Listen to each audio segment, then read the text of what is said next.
ജന്മാദ്യസ്തോന്നയാതിതരുതച്ചാർത്തേഷു വിജ്ഞസ്വരാട്ടേനെ ബ്രഹ്മഹൃദായ ആദികവേയം കേന്ദ്രയത് സൂര്യ തേജോവാരി മൃതാം യഥാവിനിമയോ യത്രത്യസർഗോമുഷാദാനാശേന സദാ നിരസ്തകുഹകം സത്യം പരം ധീമഹി. നമസ്കാരം. സനാതന ധർമ്മ സംഹിതകളിലെ വിജ്ഞാന ശകലങ്ങൾ പങ്കുവയ്ക്കാനുള്ള നാദശ്രീ ചാനലിലേക്ക് എല്ലാവർക്കും സ്വാഗതം. ഇത് ചാനൽ സബ്സ്ക്രൈബ് ചെയ്യാനും ലൈക്ക് ചെയ്യാനും ഓർമ്മപ്പെടുത്തിക്കൊള്ളുന്നു. സബ്സ്ക്രൈബ് ചെയ്തവർക്കെല്ലാം നന്ദി. ശ്രീമദ് ഭാഗവതം ദ്വിതീയ സ്കന്ധം ലാസ്റ്റ് അവസാനത്തെ അധ്യായം 10-ാം അധ്യായത്തോടു കൂടി ദ്വിതീയ സ്കന്ധം കഴിയുകയാണ്. ഭഗവാൻ തൻ്റെ ശക്തി കൊണ്ട് ബ്രഹ്മാവിനെ ആദ്യം സൃഷ്ടിച്ച് ആ ബ്രഹ്മാവിൽ കൂടി ബാക്കിയെല്ലാം സൃഷ്ടിച്ചു എന്ന സൃഷ്ടിയാണ് ഇതുവരേക്കും വർണ്ണിച്ചത്. മഹ്യാദിപിച്ചാവരണേർ, മഹ്യ ഭൂമി മുതലായ എന്ന് പറഞ്ഞാൽ എന്താണ്? ഭൂമി, വെള്ളം, വായു, ആകാശം, അഗ്നി. മഹ്യാദിപിച്ചാവരണേർ അഷ്ടഭി, അപ്പം 5 കൂടെ ഒരു 3 കൂടിയതാണ് മഹത്വത്വം, അഹങ്കാരം, അവ്യക്തം എന്ന് പറയും. മായ തന്നെയാണത്, മായയുടെ ഒരു രൂപം. മായ ഉണ്ടെങ്കിലേ ഇതൊക്കെ ഉള്ളൂ എന്നാണ്. അപ്പം അതിൻ്റെ ഭാഗമായിട്ടാണ് അഹങ്കാരവും മഹത്വത്വം. അപ്പോൾ പഞ്ചഭൂതം പ്ലസ് അഹങ്കാരം, മഹത്വത്വം, അവ്യക്തം, അങ്ങനെയുള്ള സ്ഥൂല ലോകങ്ങളെ കൊണ്ട് തന്നെ ഭഗവാൻ മറച്ചു. ഇതാണ് ഇത്രയും നേരം പറഞ്ഞത് എന്ന് ശുഗമഹർഷി പറഞ്ഞ് ഉപസംഹരിക്കുകയാണ്. അതപരം സൂക്ഷ്മതമം അവ്യക്തം നിർവിശേഷണം അനാദിമദ്യനിധന നിത്യം വാങ്മനസപരം. സ്ഥൂല രൂപമാണ് 14 ലോകങ്ങൾ. സ്ഥൂലം എന്നാൽ തടിച്ചത് എന്നാണ് വാക്കിൻ്റെ അർത്ഥം. വലുത് എന്നും ആവാം. അണു ബൃഹത് കൃശ സ്ഥൂലോ. അണു എന്ന് പറഞ്ഞാൽ ചെറുത്, സ്ഥൂലം എന്ന് പറഞ്ഞാൽ വലുത്. 14 ലോകങ്ങളുടെ വലിപ്പം നമുക്ക് ഊഹിക്കാൻ പോലും പറ്റില്ല. നമ്മുടെ തലയിൽ കൊള്ളണതല്ല അത്. അപ്പോൾ ആ സ്ഥൂല രൂപത്തെ പറഞ്ഞ് ചെറിയ സൂക്ഷ്മ സമഷ്ടി ലിംഗത്തെക്കുറിച്ച് പറയുകയാണ് ഇനി പറയണത്. സ്ഥൂല രൂപത്തിൽ നിന്നും വ്യത്യാസപ്പെട്ടതും എല്ലാറ്റിനും കാരണമായിരിക്കുന്നതും ആയ അതിനെയാണ് പറയണത്. അതപ്പരം, സ്ഥൂല രൂപത്തെ വർണ്ണിച്ചതിന് ശേഷം സൂക്ഷ്മതമം, സൂക്ഷ്മത്തിൽ സൂക്ഷ്മം, അത്യന്തം സൂക്ഷ്മം. തമം എന്നുള്ള വാക്കിന് സൂപ്പർലേറ്റീവ് ഡിഗ്രിയാണ്. കമ്പാരിറ്റീവ് സൂപ്പർലേറ്റീവിൽ വരുന്ന സൂക്ഷ്മതമം. സൂക്ഷ്മം, സൂക്ഷ്മതരം, സൂക്ഷ്മതമം. ഏറ്റവും ചെറുതും സൂക്ഷ്മമായി ബാഹ്യമായി കാണാത്തത് എന്നർത്ഥം. അവ്യക്തം, വളരെ അറിയാവുന്ന കാര്യമാണ്. അവ്യക്തമല്ലാത്തതും. സൂക്ഷ്മമാകുമ്പോൾ വ്യക്തമാവില്ലല്ലോ. പുറത്തേക്കുള്ളതേ കാണുള്ളൂ, അകത്തേക്കുള്ളത് കാണില്ല. നിർവിശേഷണം, വിശേഷണങ്ങൾ കൊണ്ട് വേർതിരിച്ച് കാട്ടുവാനും പറയാനും കഴിയാത്തത്. എങ്ങനെയായിരിക്കും ഈശ്വരൻ എന്നൊക്കെ ചോദിച്ചാൽ ശരിക്ക് പറയാൻ സാധിക്കില്ല എന്നാണ്. ഓരോരുത്തരുടെ ഭാവനയ്ക്കനുസരിച്ചാണ്. എന്ന് നേരത്തെ പറയുണ്ടായി, കുരുടന്മാർ ആനയെ കാണാൻ പോയ പോലെ. കുരുടന്മാരെന്ന് പറഞ്ഞാൽ നമ്മൾ താഴ്ത്തി പറയല കേട്ടോ. നമുക്ക് എന്താ അടുത്ത നിമിഷം വരിക, കണ്ണിന് കാഴ്ച പോകുമെന്ന് പറയാം. അതുകൊണ്ട് കണ്ണ് കാണാത്തവർ എന്നുള്ള അർത്ഥത്തിനുള്ള വാക്ക് പറഞ്ഞു എന്നേ ഉള്ളൂ. ഈശ്വര.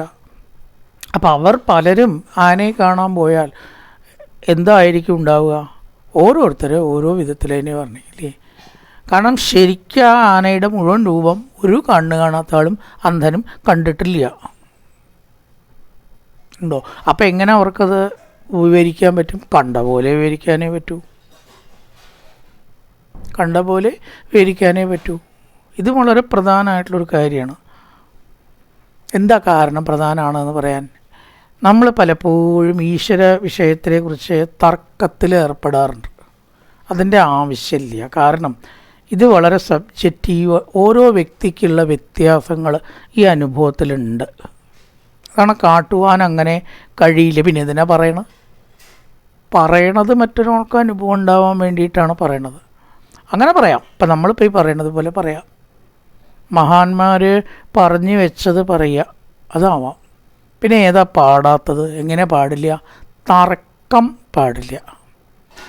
നമ്മുടെ വ്യൂ പോയിൻ്റാണ് ശരി എന്ന് പറയാൻ പാടില്ല. അതാ പറഞ്ഞത്. കാരണം അതാവണം ശരിയെന്നില്ല. ദെൻ അവിടെയാണ് പ്രശ്നം. പറഞ്ഞു കൊടുക്കുക. അപ്പോൾ ഈശ്വരാനുഭവം ഉണ്ടാവാം, മറ്റൊരാൾക്ക് പറഞ്ഞു കൊടുക്കാം, വിരോധമൊന്നുമില്ല. അത് ഏതൊരു വ്യൂ മനസ്സിൽ വെച്ചിട്ട് വേണം പറയാൻ. ഒരാളുടെ അനുഭവം മാത്രമാണ് അന്തിമം എന്ന് വെച്ച് പറയരുത്. അങ്ങനെ പറയണം. ചിലപ്പോൾ ഈ പറയുന്ന ആളുടെ അനുഭവം ആവണം തന്നെ ഇല്ല, അത് കേൾക്കണ ആൾക്കടക്കം വ്യത്യാസം ഉണ്ടാവും. അതുകൊണ്ടാണ് ഇവിടെ പറഞ്ഞത് അവ്യക്തം. പൂർണ്ണമായിട്ട് മറ്റൊരാൾക്ക് പറഞ്ഞു കൊടുക്കാൻ കഴിയില്ല. മിക്കവാറും ഈ പറയുന്ന ആളുടെ നിലയ്ക്ക് ആവും കേൾക്കുന്ന ആൾ മനസ്സിലാക്കുക. കാരണം ഗുരുവും ശിഷ്യനും തമ്മിലൊരു ബന്ധം എന്നുള്ള നിലയ്ക്ക് അങ്ങനെയാണല്ലോ വരിക. ദുർലഭം അതിൽ നിന്ന് വ്യത്യാസപ്പെട്ടിട്ടും വരാം. ഗുരുവിനേക്കാൾ ഓരോ ശിഷ്യനെ കടത്തി വെട്ടാൻ പാടില്ല എന്ന് എവിടെയും പറഞ്ഞിട്ടില്ല. ഗുരുവിനെ തിരുത്തരുത് എന്നേ പറഞ്ഞിട്ടുള്ളൂ. ഗുരുവിൻ്റെ അപ്പുറം പോകരുത് എന്ന് പറഞ്ഞിട്ടില്ല. തനിക്കപ്പുറം പോവാം, പക്ഷെ ഗുരുവിൽ അത് അടിച്ചേൽപ്പിക്കേണ്ട, ആ അഭ്യാസം ഗുരുവിൽ പ്രയോഗിക്കേണ്ട എന്നേ പറയുന്നത്. ഗുരുവിലപ്പുറം ഒരാൾക്ക് പോകാൻ പാടില്ല എന്ന് പറഞ്ഞിട്ടേ ഇല്ല. പക്ഷെ ഗുരുവിനെ തിരുത്താനോ ഉപദേശിക്കാനോ നമ്മുടെ അനുഭവം അദ്ദേഹത്തിൽ അടിച്ചേൽപ്പിക്കുകയോ ചെയ്യേണ്ട. അദ്ദേഹത്തിൽ നല്ല ഒരാളിലും അടിച്ചേൽപ്പിക്കേണ്ട. പിന്നെ ഗുരുവിൻ്റെ കാര്യം പറയാനുണ്ടോ? വ്യത്യാസപ്പെട്ട അനുഭവം ഉണ്ടാവാൻ തെറ്റൊന്നുമല്ല. എല്ലാവർക്കും ഒരേ രീതിയിലാവണമെന്നില്ല. അപ്പോൾ ചിലർക്ക് വിഗ്രഹാരാധന, ക്ഷേത്രദർശനം, അതിലെന്തൊക്കെയോ അവർക്ക് കിട്ടുന്നുണ്ട്. എല്ലാവർക്കും കിട്ടിക്കൊള്ളുന്നില്ല. വിഗ്രഹാരാധനയെ ലംഘിച്ചു, വിഗ്രഹാരാധനയെ എന്താ പറയുക, ഒരാൾ നിഷേധിച്ചു, എന്തിനാ കുറ്റം പറയാൻ പോണം? അയാൾക്ക് വിഗ്രഹാരാധന വിശ്വാസം ഇല്ലെങ്കിൽ നമ്മളെന്തിനാ അയാളെ കുറ്റം പറയണം? തെറ്റാണ്, കുറ്റം പറയുന്നത് തെറ്റാണ്. നമ്മുടെ ആധ്യാത്മിക ശാസ്ത്രത്തിൽ തന്നെ വിഗ്രഹാരാധന എതിർക്കുന്നവരുണ്ടായിട്ടുണ്ട്. വിഗ്രഹത്തിലല്ല ഈശ്വരൻ എന്ന് പറഞ്ഞ ആചാര്യന്മാരടക്കം ഉണ്ടായിട്ടുണ്ട്. അവരൊക്കെ നാസ്തികരല്ല, പൂർണ്ണ ഈശ്വരവിശ്വാസികളടക്കം. ഭാഗവതത്തിൽ ഞാൻ പറഞ്ഞ 10ാമത്തെ സ്കന്ധത്തിൽ 84, 81, 82, 83, 82, 83, 84 ഈ 3 അധ്യായത്തിൽ ഏതിലും ഒന്നിൽ ഭഗവാൻ പറഞ്ഞിരിക്കുന്നു. 84 മുമ്പേ ഉള്ള 2 ശേഷമുള്ള കുചേല വൃത്തം കഴിഞ്ഞിട്ടുള്ള 3 അധ്യായത്തിൽ ഭാഗവതം വിഗ്രഹാരാധനത്തിനെ പൂർണ്ണമായിട്ട് അനുകൂലിക്കേണ്ടതെന്ന് ആർക്കെങ്കിലും തോന്നുന്നുണ്ടോ? ഒരു ഭാഗവതം നോക്കിയിട്ടില്ല, നേരെ പഠിച്ചിട്ടില്ല എന്നർത്ഥമാണ്. അതിൽ പറഞ്ഞിരിക്കണു, യസ് ആത്മബുദ്ധി ഗുണഭേ ത്രിധാതുകേ സ്വതീ കളത്രാദിഷു ഇജ്ജതി യത് തീർത്ഥബുദ്ധി സലിലേഹി കർച്ചിതിൽ ജനേഷു അഭിജ്ഞേഷു സ ഏവ ഗോകര. ഈ തീർത്ഥത്തിൽ പോയിട്ട് ഈ പൊന്മ വെള്ളത്തിൽ മുങ്ങണ പോലെക്കളും ഒന്ന് മുങ്ങുക. ഞാൻ 22 തീർത്ഥം തലയിലാടി. അത് പറ്റിയതോടുകൂടി അതിൻ്റെ എഫക്റ്റ് കഴിഞ്ഞു. ഞാൻ ഒരുപാട് ക്ഷേത്രത്തിൽ തൊഴുതു. എന്ത് കിട്ടി? എന്താ കിട്ടിയേ? കിട്ടാനൊന്നേ ഉള്ളൂ. എവിടെ പോയാലും കിട്ടാനൊന്നേ ഉള്ളൂ. അത് മനസ്സിലാക്കാത്തവർ കഴുതയെ പോലെയും പശുവിനെ പോലെയും ആണ് എന്ന് ഭാഗവതം പറയണു. ശുഗമഹർഷി ഭാഗവത രൂപേണ ഭാഗവതത്തിൻ്റെ അഭിപ്രായം പറഞ്ഞിരിക്കുന്നു. അവർ കഴുത നാൽക്കാലിയെ പോലെയും പശുവിനെ നാൽക്കാലിയെ പോലെയും ആണ്. അപ്പോൾ വിഗ്രഹാരാധനയെ അനുകൂലിക്കുന്നുണ്ടോ ഭാഗവതം? ഇല്ല, ഒരു സംശയവും വേണ്ട. പരമമായിട്ടുള്ള സത്യത്തെ ധ്യാനിച്ചുകൊണ്ട് ഭാഗവതം തുടങ്ങണു. പരമമായിട്ടുള്ള സത്യത്തെ കണ്ടെത്താൻ ശ്രമിക്കണു. അവസാനം പരമമായിട്ടുള്ള സത്യത്തിൽ അവസാനിക്കണു. സത്യം പരം ധീമഹി. പരമമായ സത്യം വിഗ്രഹത്തിലല്ല. ഇനി അതുകൊണ്ട് അതെല്ലാ ദിക്കിലും പറഞ്ഞ് നടക്കണ്ടെന്നുണ്ട്. അത് ഭാഗവതം ഉൾക്കൊള്ളാൻ കഴിയണവർക്ക് കണ്ടെത്തി വിശ്വസിച്ചോട്ടെ. വിഗ്രഹത്തിലല്ലാന്ന് ഒരാൾക്കിപ്പോൾ അതിന് കഴിയുന്നില്ലെങ്കിൽ അത് അവരുടെ കഴിവുകേടായിട്ട് നമുക്ക് കാണാമല്ലോ. അങ്ങനത്തെവരോട് എന്തിനാ പറയാൻ പോണത്? അപ്പോൾ ഉൾക്കൊള്ളാൻ കഴിയാത്തവരോട് ഒന്നും പറയാൻ പോകരുത്. ഒരു ആവേശത്തിൽ പോകുന്ന ഒരു വ്യക്തിയെ നമുക്ക് പെട്ടെന്ന് തടയാൻ കഴിയില്ല. കാരണം അത്രയും അവരുടെ വിഗ്രഹമായിട്ടും ഓരോരോ ക്ഷേത്രങ്ങളിലെ പ്രതിഷ്ഠയായിട്ടും അറ്റാച്ച്ഡാണ് പലരും. ഒരിക്കലും അവരോട് തിരിച്ച് പറയാൻ പോകരുത് എന്നാണ് നമ്മൾ ഇവിടെ നിന്ന് മനസ്സിലാക്കേണ്ട ഒരു കാര്യമില്ല. ആ തർക്കം അനാവശ്യമാണ്. കാരണം അവർ ഇമോഷണലി അതുമായിട്ട് ടൈഡപ്പാണ്. എന്തിനിപ്പോൾ അവരെ നമ്മൾ നമ്മുടെ വഴിക്ക് കൊണ്ടുവരണം? എന്താ ആവശ്യമൊന്നുമില്ല. അതാണ് ഇവിടെ പറയണത്. അവ്യക്തമായിട്ടുള്ള ഈശ്വരനെ പൂർണ്ണമായി മറ്റൊരാൾക്ക് നമ്മുടെ രീതിയിൽ പറഞ്ഞു കൊടുക്കാൻ സാധ്യമല്ല. മനസ്സപരം, വാക്കിനും മനസ്സിനും ഗോചരമല്ല. വാക്ക് കൂടെ അനുഭവം ഉണ്ടാക്കാൻ പറ്റില്ല, അതുകൊണ്ടൊന്നും അനുഭവം ഉണ്ടാക്കാൻ പറ്റില്ല. അനുഭവം ദൈവത്തിൻ്റെ അനുഗ്രഹം കൊണ്ട് മാത്രമേ പറ്റൂ. ഭഗവത രൂപം, അങ്ങനെയുള്ള രൂപം സൂക്ഷ്മമാണ്, വിഗ്രഹത്തിലല്ല. അവിടെ ഭഗവാന് കൈയും കാലും പോലും ഇല്ല. അത് മനസ്സിലാക്കണം. സൂക്ഷ്മരൂപം എന്ന് പറഞ്ഞാൽ ഗുരുവായൂരപ്പനല്ല, വിഷ്ണുവല്ല, ശിവനല്ല, ദേവിയുമല്ല, സ്ത്രീയുമല്ല, പുരുഷനുമല്ല. അങ്ങനെ ഒരു രൂപമുണ്ട് ഭഗവാന്. ആരെങ്കിലും ചിന്തിക്കാറുണ്ടോ? നേരം വിളിച്ചായ ദേവി എൻ്റെ അമ്മ, എൻ്റെ ഗുരുവായൂരപ്പ, എൻ്റെ കൃഷ്ണ. പക്ഷെ അത് പോരാ. ഇതൊന്നും അല്ല സത്യത്തിൽ ഭഗവാൻ. സ്ത്രീ ന ഷണ്ടോ ന പുമാൻ ന ജന്തു, ഉപനിഷത്തിൽ പറയണതാണ്. സ്ത്രീയല്ല, പുരുഷനല്ല, പിന്നെ എങ്ങനെ ദേവിയാവും? പിന്നെ എങ്ങനെ ദേവനാവും? ആവില്ല. ഇതൊന്നും അല്ലാത്തൊരു ചൈതന്യമാണ്. അതപ്പരം സൂക്ഷ്മതമം അവ്യക്തം നിർവിശേഷണം. നിർവിശേഷണം എന്ന് പറഞ്ഞാൽ വാക്കുകളെ കൊണ്ടൊന്നും വർണ്ണിക്കാൻ കഴിയില്ല. അപ്പോൾ എങ്ങനെ അനുഭവം കൊണ്ട് അനുഭവിക്കാനേ പറ്റൂ. പഞ്ചാരപ്പായസത്തിൻ്റെ മാധുര്യം ഇന്ന വിധം എന്ന് എങ്ങനെ വർണ്ണിക്കാം? പഞ്ചാരപ്പായസം കഴിച്ചാൽ അനുഭവപ്പെടും, പിന്നെ വർണ്ണിക്കേണ്ട ആവശ്യമില്ല. കഴിക്കാതെ വർണ്ണിക്കാൻ പുറപ്പെട്ടാലോ വല്ല കാര്യമുണ്ടോ? ഇതന്നെ സംഗതി. സൂക്ഷ്മമായിട്ടുള്ള ഭഗവാന്റെ ആത്മസ്വരൂപത്തെ വർണ്ണിക്കാൻ സാധ്യമല്ല. പിന്നെ ഏതിനെയാണ് വർണ്ണിക്കുന്നത്? സ്ഥൂല രൂപത്തെയാണ് നമ്മൾ വർണ്ണിക്കുന്നത്. അനാദിമധ്യനിധനം, അതിൻ്റെ വിശേഷണം. നിർവിശേഷണം എന്ന് പറഞ്ഞു വെച്ചാലും ആദ്യവും ഇല്ല, അന്തവും ഇല്ല. അപ്പം മധ്യം ഉണ്ടാവുമോ? ആദ്യം അന്തം ഉണ്ടെങ്കിലല്ലേ മധ്യം ഉണ്ടാവുള്ളൂ.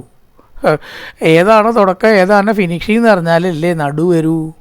10 മീറ്ററിനല്ലേ 5 മീറ്റർ നടു. 10 മീറ്ററേ ഇല്ല എന്ന് പറഞ്ഞാൽ അത് പറയാതിരുന്നാൽ എവിടെ ഇതിൻ്റെ നടുവെന്ന് എങ്ങനെ കാണാം? ഭൂമിയുടെ നടു എവിടെയാണ്? ആർക്കെങ്കിലും പറയാൻ പറ്റുമോ? അതുപോലെയാണ് ബ്രഹ്മം. അനാദി മധ്യ നിധനം. നിധനം എന്ന് പറഞ്ഞാൽ ഇല്ലാത്തത്.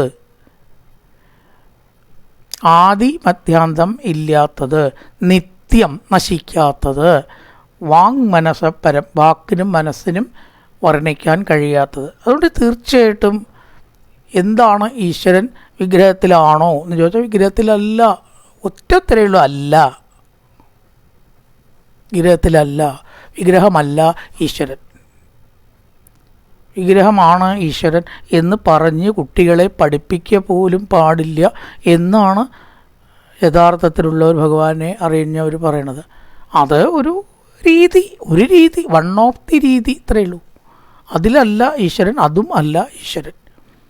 ഇതൊന്നും അല്ലാത്ത ഈശ്വരനെ കാണാൻ ഒരു മാർഗം വിഗ്രഹം. അതിലപ്പുറം പ്രാധാന്യമൊന്നും അതിന് കൊടുക്കണ്ട എന്നും കൂടി ഈ ശ്ലോകത്തിൻ്റെ അർത്ഥം നമുക്ക് ധ്വനിക്കണു. അമുനി ഭഗവത് രൂപേ മയാതേ അനുവർണിതേ ഉഭേ അപിന ഗൃഹന്തി മായാസൃഷ്ടേ വിഭശ്ചിത. അമുനി ഭഗവത് രൂപേ, ഈ ഭഗവാന്റെ രൂപത്തിൽ. അപ്പോൾ നമുക്ക് ഏതിലാണ് ഭഗവാൻ എന്ന് വെച്ചാൽ വിഗ്രഹമല്ല എന്നൊരാൾ പറഞ്ഞാൽ എങ്ങനെ അതിനെ ക്രോസ് ചെയ്യാൻ പറ്റും? അതിനെന്തിനാ വിമർശിക്കണം? അയാളുടെ അഭിപ്രായം മാത്രമല്ല അത്. ആത്മീയ ആചാര്യന്മാരും കൂടി പറഞ്ഞിട്ടുണ്ട് വിഗ്രഹത്തിൽ അധികം ഭ്രമിക്കരുത് എന്ന്. ഈ ഗ്രന്ഥത്തിലധികം ഭ്രമിക്കരുത് എന്ന് പറയണവരുണ്ട്. മനസ്സിലായിട്ടുണ്ടോ? ഭാഗവതം എന്ന് പറയുന്നത് ഈശ്വരനായി കണ്ട് തൊട്ട് തലയിൽ വയ്ക്കുക, ഇതൊക്കെ ഏതുവരെ വേണ്ടു? അതിനെ തുടങ്ങുമ്പോഴേ വേണ്ടു. അതിൽ വിശ്വാസം ഉണ്ടാവാനും മറ്റുള്ളവർക്ക് ബഹുമാനമാണ്. പിന്നെ ആ ഗ്രന്ഥത്തിനല്ല പ്രസക്തി എന്നാണ് പറയണത്. ഗ്രന്ഥം ഈശ്വരനല്ലല്ലോ. ശ്രീമദ് ഭാഗവതാഖ്യോയം പ്രത്യക്ഷ കൃഷ്ണയെന്ന് ആദ്യം വിശ്വാസം ഉണ്ടാവാൻ പറയുകയാണ്. അത് ഈശ്വരനൊന്നുമല്ല. അതിനെ ദിവസേന നമസ്കരിച്ചുകൊണ്ട് നമുക്ക് എവിടെയെങ്കിലും എത്താൻ പറ്റുമോ? പറ്റില്ല. അതിലുള്ളത് വായിച്ച് പഠിച്ച് ചിന്തിച്ചാൽ തന്നെ അത് ഉദ്ദേശിക്കുന്ന തത്വത്തിലേക്ക് എത്താൻ പറ്റും. പക്ഷെ അതിനെ വന്ദിക്കുന്നതൊക്കെ ചിലപ്പോൾ അതിലേക്ക് നമുക്ക് സഹായിക്കും, അത്രയേ ഉള്ളൂ. അതിനെ ബഹുമാനിച്ചിട്ട് വേണമല്ലോ തുടങ്ങാൻ. അതിനുവേണ്ടി നമ്മൾ തുടങ്ങണു. അമൂനി ഭഗവത് രൂപേ, ഗ്രന്ഥം ഒരു ബലഹീനതയാവരുത്. ഭാഗവതം ഉണ്ടാണ്ട് എനിക്ക് ജീവിതമില്ല എന്ന് പറഞ്ഞാൽ വായിക്കാൻ പറ്റാണ്ടായ എന്ത് ചെയ്യും ചോദിക്കട്ടെ? ഒരാൾക്ക് ഭാഗവതം വായിക്കാൻ പറ്റിയില്ല, കണ്ണ് കാഴ്ച പോയി, അല്ലെങ്കിൽ ശക്തിയില്ല വായിക്കാൻ, അല്ലെങ്കിൽ ഇരുന്ന് വായിക്കാൻ വയ്യ, സ്ട്രെയിൻ ചെയ്യാൻ വയ്യ, അയാൾക്ക് ഈശ്വരന് കിട്ടില്ലേ? തീർച്ചയായിട്ടും കിട്ടും. അതിനല്ലേ നാമജപം. അതുകൊണ്ട് ഇതൊരു ഒരു ബന്ധന രൂപമായിട്ട് ഗ്രന്ഥം അടക്കം പാടില്ല. കാരണം അതൊന്നും അല്ലല്ലോ ഈശ്വരൻ. ഈശ്വരനെ കാണിക്കാൻ ഭാഗവതം നമ്മളെ സഹായിക്കുന്നു, അത്രയേ ഉള്ളൂ. അതുകൊണ്ട് അത് ബഹുമാന്യമായിട്ടുള്ളൊരു വസ്തു അല്ല എന്നല്ല പറയണത്. അതാണ് ഈശ്വരൻ എന്ന് ശ്രീമദ് ഭാഗവതാഖ്യോയം പ്രത്യക്ഷ കൃഷ്ണ യവഹി എന്ന് ആദ്യം അതിലേക്ക് വരണവർക്ക് വിശ്വാസം ഉണ്ടാവാൻ വേണ്ടി മാത്രം പറയണമെന്നേ ഉള്ളൂ. അതുകൊണ്ട് അതെങ്ങനെ ഈശ്വരനാവുക? അതാ നമ്മൾ മനസ്സിലാക്കേണ്ടത്. ഭഗവത് രൂപേ, ഈ രണ്ട് രൂപങ്ങൾ, സ്ഥൂലമായിട്ടുള്ളതും സൂക്ഷ്മമായിട്ടുള്ളതും മയാ, ശുഗമഹർഷിയാണ് പറഞ്ഞത്, എന്നാൽ അങ്ങയോട് പറയപ്പെട്ടു. മായാ സൃഷ്ടേ ഉഭേ അഭി, മായാ സൃഷ്ടിക്കപ്പെട്ട ഈ രണ്ട് ഇതും വിദ്വാൻമാർ സ്വീകരിക്കുന്നില്ല. അതാ ഇത് രണ്ടുമല്ല ഈശ്വരൻ.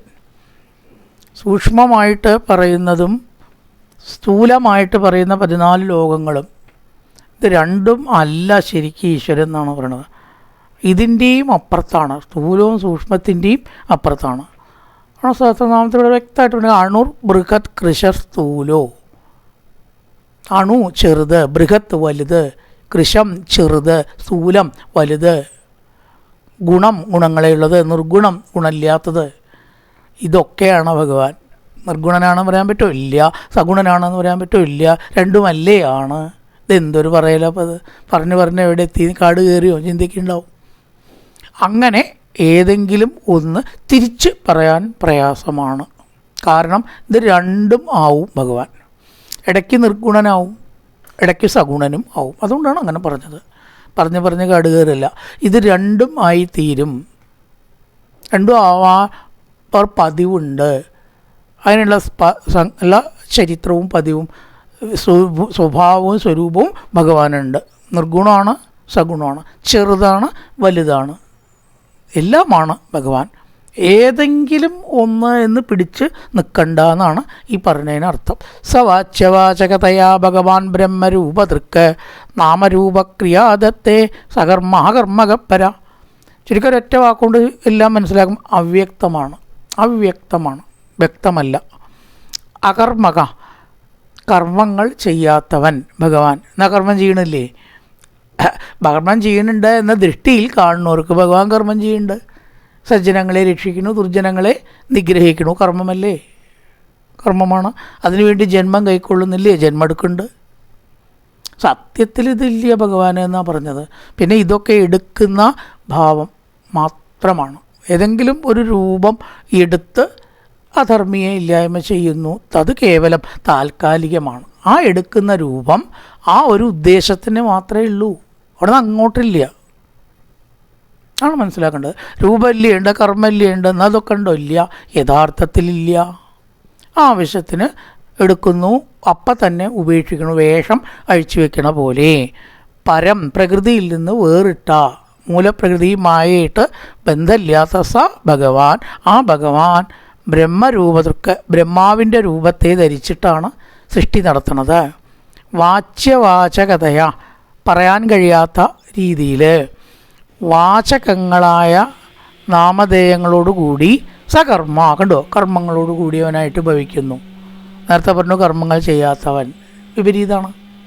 കർമ്മങ്ങൾ ചെയ്യാത്തതായിരിക്കുന്ന ഭഗവാൻ മായാബന്ധമില്ലാത്തവനാകുന്നു. അതുകൊണ്ട് കർമ്മങ്ങൾ സാധാരണ ചെയ്യാറില്ല.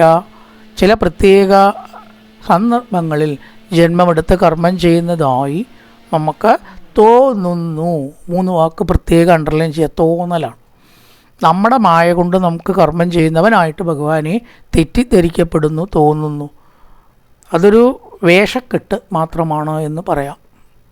അതാത് സന്ദർഭത്തിൽ അതാത് കാര്യസാധ്യത്തിന് കർമ്മം ചെയ്യണു. അതിനുവേണ്ടി ചിലപ്പോൾ ജന്മങ്ങളുണ്ടാവും. ജന്മമില്ലാണ്ട് കർമ്മം ചെയ്യാൻ പറ്റില്ലല്ലോ. പക്ഷെ ഇതെല്ലാം താൽക്കാലികമാണ്. ഭഗവാന്റെ യഥാർത്ഥ രൂപം അല്ല എന്നർത്ഥം. നാമരൂപക്രിയ, നാമങ്ങളെയും രൂപങ്ങളെയും ക്രിയകളെയും ധരിക്കുന്നു. ധരിക്കുകയാണ്. ധരിച്ചാൽ അതായിത്തീരും. നമ്മൾ ഷർട്ട് ധരിച്ചു, നമ്മൾ ഷർട്ട് ആവണുണ്ടോ? ഊരിക്കഴിഞ്ഞാൽ ഷർട്ട് വേറെ, നമ്മൾ വേറെ അല്ലേ? കോട്ട് ധരിച്ചു, കോട്ട് നമ്മൾ ഒന്നല്ല. അതുപോലെ വേഷമായിട്ട് ധരിക്കണു. അപ്പം അതല്ല ഭഗവാൻ. മത്സ്യമോ കൂർമ്മമോ വരാഹമോ നരസിംഹമോ അല്ല ഭഗവാൻ, ഒന്നുമല്ല. ഇതൊക്കെ അല്ലാത്തതായിട്ടൊരു ഭഗവാൻ ഈ വക രൂപങ്ങളെ അതാത് സമയത്ത് ധരിച്ച് ഉപേക്ഷിക്കുകയും ചെയ്യുന്നു, ഉപേക്ഷിക്കുന്നുമുണ്ട് എന്നാണ് പറഞ്ഞ് മനസ്സിലാക്കേണ്ടത്. സവാച്യവാചകതയാ ഭഗവാൻ ബ്രഹ്മരൂപതർക്ക് നാമരൂപക്രിയാദത്തെ സകർമാകർമ്മകപ്പര. അകർമ്മകമായിട്ടുള്ള ഭഗവാൻ സകർമ്മരൂപത്തെയും ജന്മത്തെയും നാമത്തെയും താൽക്കാലികമായി കൈക്കൊള്ളുന്നു, ബ്രഹ്മരൂപം എടുക്കുന്നു എന്നാണ്. ബ്രഹ്മാവിൻ്റെന്നാണ് ഇവിടെ വ്യാഖ്യാനം. ബ്രഹ്മരൂപത്തിൽ അവിടെ ബ്രഹ്മാവെന്നും ആവാം, നാമല്ലാന്നും ആവാട്ടോ. ബ്രഹ്മാവല്ല ശരിക്ക്, ബ്രഹ്മരൂപത്തെ കൈക്കൊള്ളുന്നു എന്നാണ് ശരി. ഇനി കുറച്ച് ശ്ലോകങ്ങൾ. പ്രജാപതീൻ മനൂൻ ദേവാൻ ഋഷീൻ പിതൃഗണാം പൃഥക് സിദ്ധചാരണ ഗന്ധർവാൻ വിദ്യാദാസുര ഗുഹ്യാം. ഇതിലൊക്കെ ക്രിയ 3 ശ്ലോകം കഴിഞ്ഞിട്ട് പറയുള്ളതുകൊണ്ട് അത് കൂട്ടി വായിക്കുക. കിന്നര സരസോ നാഗാൻ സർപ്പാൻ ഗംഭീഷോരകാൻ മാതൃരക്ഷ പിശാചാഞ്ച പ്രേതഭൂത വിനായകാൻ കുഷ്മാണ്ടോന്മാദ വേതാളാൻ യാതുദാനാം ഗൃഹാനബി കകാമൃഗാം പശുവും ഋക്ഷാൻ ഗിരീൻ തപസരീസൃപാൻ ദിവിധാൻ ചതുർവിധാ ഏന്യേ ജലത്തല നഭോഗസ കുശലാ മിശ്രാഹ കർമ്മണാം ഗതയസ്തിമാഹ. 3 ശ്ലോകങ്ങളിൽ ഭഗവാൻ എങ്ങനെയൊക്കെ രൂപമെടുക്കുന്നു എന്ന് പറഞ്ഞിരിക്കുകയാണ്. 4-ാമത്തെ ശ്ലോകത്തിൽ 40 ജന്മകർമ്മത്തെ ധരിക്കുന്നു എന്ന് ക്രിയ പൂർത്തിയാക്കി. എന്തൊക്കെയായിട്ട്? വളരെ പ്രജാപതികൾ, 14 മനുക്കൾ, ദേവന്മാർ, ഋഷിമാർ, പിതൃഗണങ്ങൾ, സിദ്ധചാരണ ഗന്ധർവന്മാർ, വിദ്യാധരന്മാർ, മുഖ്യകന്മാർ, കിന്നരന്മാർ, അപ്സരന്മാർ, നാഗൻ, ദർപ്പം, കിംപുരുഷൻ, മാതൃരക്ഷപ്പി സപ്തമാതൃക്കൾ. ഇവിടെ മാതൃ എന്നുള്ള സപ്തമാതൃക്കളാണ്. രക്ഷപ്പിശാചാംശ പിശാചികളായിട്ടും പ്രേതഭൂത വിനായകാൻ കുഷ്മാണ്ടോന്മാദ വേതാളൊക്കെ അന്തരീക്ഷത്തിലെ ശക്തികളാണ്. രാക്ഷസന്മാർ, യാതുദാനാം ഗ്രഹങ്ങൾ, പക്ഷികൾ, ഖഗാൻ പക്ഷികൾ, മൃഗങ്ങൾ, പശുവും വൃക്ഷാൻ ഗിരിയും നൃപ സരീതൃപാൻ. അല്ലോ രാജാവേ, ഇതെല്ലാം നമ്മൾ കാണുന്നതാണല്ലോ, കേൾക്കുന്നതാണല്ലോ. അങ്ങനെയൊക്കെ ഭഗവാൻ ദ്വിവിധാൻ ചതുർവിധ ഏന്യേ ജലത്തല നഭോഗസ. കര, സ്ഥലം കര, ജലം വെള്ളം, വെള്ളത്തിലും കരയിലും ആകാശത്തും. ഈ 3 സാധാരണ നമ്മൾ പറയുമ്പോൾ. ഒന്ന് ജലം, ഒന്ന് സ്ഥലം അല്ലെങ്കിൽ കര, പിന്നെ ആകാശം. ഇവിടെയൊക്കെ കുശല അകുശല മിശ്ര കർമ്മണാം ഗതസ്തിമ. സന്ദർഭത്തിനനുസരിച്ചിട്ട് കർമ്മം ചെയ്യുന്നവനാകുന്നു. 3 രൂപങ്ങൾ ധരിക്കുന്നു. ഒക്കെ ഈശ്വരൻ തന്നെയാണ്. ഈശ്വരൻ തന്നെയാണ് പല രൂപങ്ങൾ ധരിച്ച് ഈ ലോകത്തിൽ ഈ പറഞ്ഞത് കകാം മൃഗാം പശു യാരുദാനാൻ ഗൃഹാനപി പ്രേതഭൂത ഗണങ്ങളൊക്കെ ആയിത്തീരുന്നത് ഒരൊറ്റ ഈശ്വരനേ ഉള്ളൂ. ആ ഈശ്വരനാണ് ഇതെല്ലാം ആയിത്തീരുന്ന. ദേവനാശ്വരനാണ്, ദേവിയാ ഈശ്വരനാണ്, ഒക്കെ ഈശ്വരൻ തന്നെയാണ്. ഒറ്റ ആൾ തന്നെ ഉള്ളൂ സത്യത്തിൽ. അതിനെ വേർതിരിച്ച് പറയാനോ അനുഭവിക്കാനോ തൊട്ടറിയാനോ ഏതെങ്കിലും ആകൃതി കൊണ്ട് പറയാനോ സാധ്യമല്ല. അത് പുരുഷനുമല്ല സ്ത്രീയുമല്ല. വിഷ്ണു ആരാ, ദേവി ആരാ, അത് നമ്മൾ അറിയാൻ വേണ്ടി കൊടുക്കുന്ന രൂപം മാത്രമാണ്. നമ്മൾ കൊടുക്കുന്ന രൂപമാണത്. ഭഗവാൻ അതായി മാറുന്നില്ല. തത്വം രജത്. അപ്പം നമ്മൾ ചിന്തിച്ചാൽ അത് രൂപത്തിലുള്ള അനുഭവം നമുക്കുണ്ടാവുകയാണ്. അപ്പോൾ ഭഗവാൻ അതായി താൽക്കാലികമായി ഭക്തനെ അനുഗ്രഹിക്കാൻ മാറുന്നത് സ്ഥിരമല്ല കേട്ടോ, സ്ഥിരമല്ല. സത്വം രജത്തമ ഇത് ചിത്രസുര നരാത്മക സുര നൃനാരക തത്രാപ്യൈകൈകശോരാജൻ വിദ്യന്തേകതയത്രിത. സത്വം രജസ് തമസ്. സുര നൃനാരക, ദേവന്മാർ, മനുഷ്യന്മാർ, അസുരന്മാർ, തിര്യക്കുകൾ എന്ന് പറഞ്ഞാൽ മൃഗങ്ങൾ, പക്ഷികൾ, അതിലൊക്കെ തിര്യക്കുകൾ എന്നാണ് പറയുക. ഇതെല്ലാം ഭേദത്താൽ 3 വിധ ഗതികൾ ഭവിക്കുന്നു. ഏതൊക്കെ സൃഷ്ടികളാണ് ലോകത്തിലുള്ളത് എന്ന് പറഞ്ഞിരിക്കുകയാണ്. 3 തരത്തിലാക്കിയിട്ട് ഇവിടെ തിരിച്ചിരിക്കുന്നു. സാത്വിക സൃഷ്ടികൾ, രജോ ഗുണ സൃഷ്ടികൾ, തമസിൻ്റെ സൃഷ്ടികൾ. സാത്വികന്മാരാണ് ദേവന്മാർ. സാത്വിക ബുദ്ധി അധികമുള്ളപ്പോൾ ഒരു ശരീരം വെടിഞ്ഞാൽ ജന്മെടുത്താൽ അവൻ പിന്നീട് ദേവനാവും. രജോ ഗുണം അധികരിച്ചാൽ അപ്പം മരിച്ച ആ ചിന്തയോടുകൂടി മരിക്കുന്നവൻ മനുഷ്യനാവുന്നു. തമോ ഗുണം മനസ്സിൽ വർദ്ധിച്ചു മടി, ആലസ്യം, ഉറക്കം, ഇതിനോട് അമിതഭ്രമം വരുമ്പോൾ മിക്കവാറും അങ്ങനെ മരിക്കുക. ഭ്രമം ഏതിലാച്ചാൽ ആ ചിന്ത അവൻ എപ്പോഴും ഉണ്ടാവും ഇല്ലേ? ഏതിലാ ഭ്രമച്ചാൽ അതുണ്ടാവില്ലേ? അങ്ങനെ മരിച്ചാൽ എന്തുണ്ടായിട്ട് മാറുന്നു? വേണം ശ്രദ്ധിക്കേണ്ടത്. പക്ഷികൾ, മൃഗങ്ങൾ ആയിട്ട് തിര്യക്കുകളായി ജനിക്കുന്നു. അതുകൊണ്ട് സാത്വിക ബുദ്ധി ശ്രേഷ്ഠമെന്ന് പറയാൻ കാരണം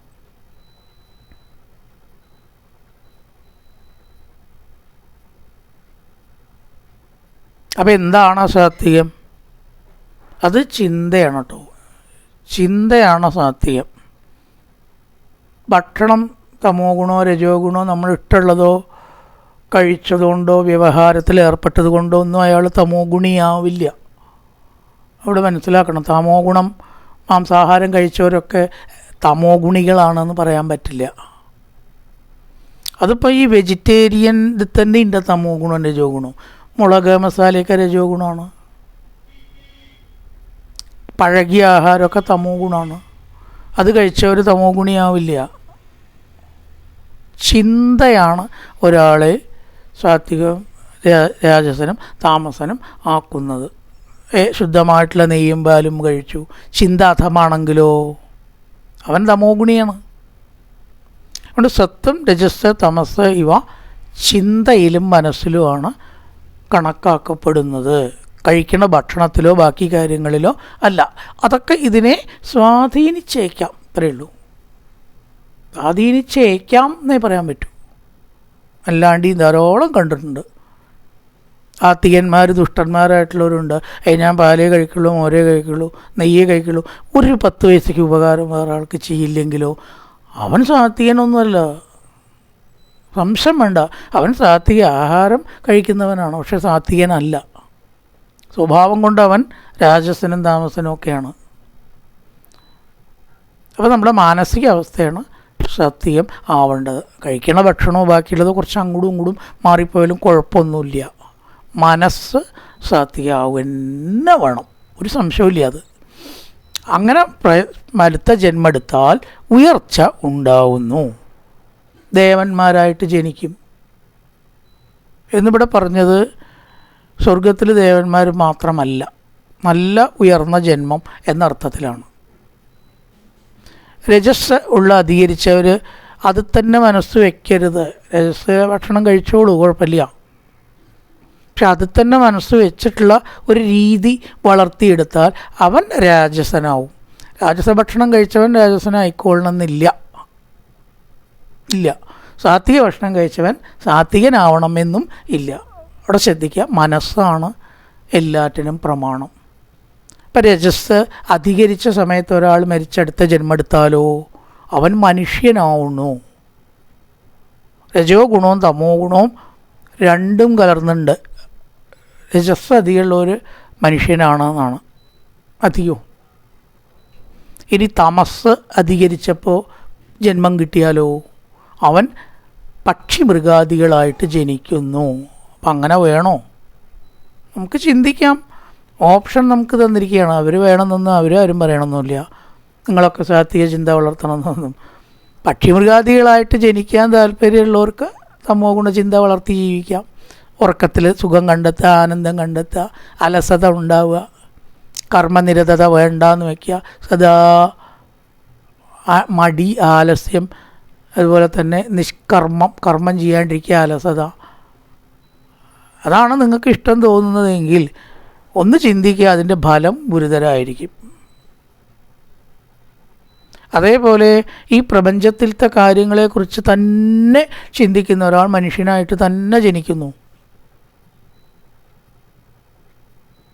ഈശ്വരഭാവത്തിൽ പ്രപഞ്ചത്തെ അല്പം വിട്ട് ചിന്തിക്കുന്നവർ, ചിന്തയാണ് കേട്ടോ, ഭാഷണോ ഒന്നുമല്ല, അത് മാത്രമല്ല, ഭക്ഷണമോ ബാക്കി കാര്യങ്ങളോ അല്ല, കുറച്ചങ്ങനെ വിട്ട് ചിന്തിക്കുന്നവൻ എപ്പോഴും ഈ ലോകകാര്യങ്ങളെ ചിന്തിച്ച് മനസ്സ് പുണ്ണാക്കുക എന്ന് തന്നെ പറയാം. അങ്ങനെ ചെയ്യാതെ ഇരിക്കുന്ന ഒരാൾ, കുറച്ച് ലോകചിന്തകളൊക്കെ മനസ്സിൽ നിന്ന് ഒഴിവാക്കി ജീവിക്കാം, പ്രവൃത്തിയൊക്കെ ചെയ്യാം, മനസ്സതിലേക്ക് കൊടുക്കണ്ട. അങ്ങനെയുള്ളവർ ഉയർന്ന ജന്മങ്ങൾ നേടുന്നു. അത് സത്യമായിട്ടുള്ള കാര്യമാണ്. അല്ലെങ്കിൽ എങ്ങനെ ഇപ്പം ഇത്രയധികം തരത്തിൽ ജന്മങ്ങൾ ഉണ്ടാവണം ലോകത്തിൽ? എല്ലാവരും പക്ഷിമൃഗാദികളാവണില്ല, എല്ലാവരും മനുഷ്യന്മാരായിട്ട് ജനിക്കണില്ല. ചിലർ മനുഷ്യരെക്കാൾ ഉയർന്ന് ജീവിക്കണു. സ്വഭാവം കൊണ്ടാവാം, ദേവന്മാരായിട്ട് അങ്ങനെയാവാം, രണ്ട് നിലയ്ക്കും ആവാം. ഇല്ലേ, നല്ല ഉയർന്ന ചിന്താഗതിയുള്ളവരുണ്ട്, മറ്റുള്ളവർക്ക് ഉപകാരം ചെയ്തിട്ടും ഒരിക്കലും ദേഷ്യപ്പെടാതെയും അധർമ്മത്തിൽ പ്രവർത്തിക്കാതെ ശ്രീരാമചന്ദ്രനെ പോലെ ഉള്ള ആൾക്കാർ ദേവന്മാരാണ്. എങ്ങനെ അങ്ങനെ വരണത്? അവരുടെ പൂർവ്വജന്മചിന്തകളിൽ നിന്ന് സാത്വിക രാജസ താമസ ഭാവങ്ങളാൽ ജന്മമെടുക്കുമ്പോൾ മനുഷ്യനായിട്ടും മനുഷ്യനിൽ നിന്ന് ഉയർന്നവരായിട്ടും മനുഷ്യരിൽ നിന്ന് താഴ്ന്നവരായിട്ടും നമ്മൾ ജനിക്കുന്നു. ഇതിലൊക്കെ വിശ്വാസമുള്ളവർ നന്നാവും, സംശയമില്ല. ഇതൊക്കെ വെറുതെ ഭാവനകളാണ് എന്ന് വിചാരിച്ചവർ ഒന്നും ഉൾക്കൊള്ളാണ്ട് താഴ്ന്ന ജന്മം എടുത്ത് അന്തമില്ലാണ്ട് സംസാരത്തിൽ ചുറ്റിത്തിരിയുന്നു. അപ്പം എത്ര വലിയ ഒരു സന്ദേശമാണ് പറയണത്. നിസ്സാര കാര്യമല്ല പറയുന്നത്, വളരെ വലിയ കാര്യമാണ് പറയുന്നത്. അതാണ് അതവിടെ വിവരിച്ചത്. സത്തൻ്റെ ജസ്തമ ഇത് തിസ്ര മൂന്നെണ്ണം. സുര നാരക, സുരന്മാർ ദേവന്മാർ, മനുഷ്യന്മാർ, നാരക തിര്യക്കുകൾ, പക്ഷിമൃഗാദികൾ. ശേഷബുദ്ധി ഇല്ലാത്തവർ അവർക്ക് എന്ത് സുഖമായി ലോകത്തിലുള്ളത്? നമ്മൾ വിചാരിക്കുക അവർക്ക് വേജാറില്ല മനസ്സിലെന്ന്. പക്ഷേ ഏതൊരു ശ്വാവിനാണ് ഏറ് കിട്ടുന്നതെന്ന് പേടിയില്ലാത്തത്? വളർത്തു നായ്ക്കളാച്ചാൽ സദാ ചങ്ങലയിൽ കിടക്കണം, വേണ്ടേ? ആനയാണെങ്കിലോ ഇടത്താനെ വലത്താനെ എന്ന് പറഞ്ഞാൽ ചങ്ങലയ്ക്ക് ഇട്ട് ദ്രോഹിക്കണു. ഒരു ജീവിക്കും സ്വസ്ഥതയില്ല. എന്നാൽ മനുഷ്യനാണ് അത്രയെങ്കിലും ഭേദമുള്ളത് ഭാരതത്തിൽ. അതിനിപ്പോൾ കയറി വന്ന് ഒരാൾ തല കൊയ്യാൻ അകാരണമായിട്ടുണ്ടാവണില്ല, എന്തെങ്കിലും കാരണങ്ങളുണ്ടാവും, ഇല്ലേ? കാരണം കൊടുക്കാതെ ജീവിച്ചാൽ മതി. ഇത്ര ആൾ ജീവിച്ചു പോകണില്ലേ? അപ്പോൾ മനുഷ്യയമം തന്നെയല്ലേ ഭേദം? അനുവല്ല സംശയമുണ്ടോ ആർക്കെങ്കിലും?